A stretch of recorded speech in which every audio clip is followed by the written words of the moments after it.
Hello friends, मैं नीलम आप सब लोगों का अपने चैनल पर स्वागत करती हूँ। आज मैं एक कहानी सुनाऊंगी। अगर आप लोगों को अच्छी लगी तो आप लोग लाइक, सब्सक्राइब और शेयर करिएगा और कमेंट्स करके बताइएगा कि आपको कैसी लगी। अब मैं कहानी शुरू करती हूँ। एक राजा और एक रानी थी। उनके 2 बेटे थे। एक बार उनके राज में कुएं व तालाब में पानी सूख गया। अब प्रजा बहुत परेशान हो गई। सब जगह पानी की वजह से त्राहि त्राहि मच गई। राजा ने पंडितों से पूछा तो उन्होंने बताया, यदि कुएं और तालाब में मनुष्य की बलि चढ़ा दी जाए तो उसमें पानी आ जाएगा। अब राजा ने सोचा, कौन अपने बच्चों की बलि चढ़ाएगा। राजा को तो प्रजा के सुख दुख का ध्यान रखना पड़ता है, क्यों ना वे अपने बच्चों की बलि चढ़ा दें। रानी के रहते हुए ये कैसे संभव हो सकता है। तब उन्होंने प्लान बनाया कि वो आज हरछठ की पूजा है, वो अपनी रानी को मायके भेज देंगे, फिर ये संभव हो जाएगा। राजा ने रानी से कहा, तुम्हारी माँ की तबीयत बहुत खराब है, तुम्हें आज ही उन्हें देखने जाना चाहिए। रानी ने कहा, आज तो हरछठ की पूजा है, वो कैसे जा सकती हैं, क्योंकि इस दिन चीटे की मांग को पार नहीं किया जाता है।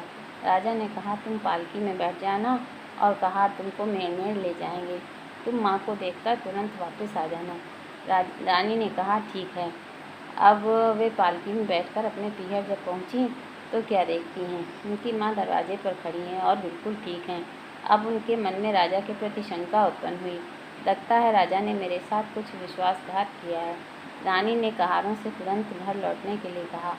जब वो रास्ते में थी तो उन्होंने कहार से कहा कि उनको उस कुएं के पास ले चलें जहाँ राजा ने खुदवाया है। रानी जैसे ही कुएं के पास पहुँची, कुएं में पानी ऊपर तक आ गया था। उनका एक लड़का उसमें पानी में ऊपर नीचे आ रहा था।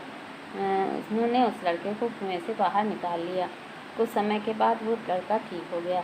अब रानी ने कहारों से कहा, तालाब के पास ले चलो। जब तालाब के पास पहुंची तो उसमें भी पानी आ गया था।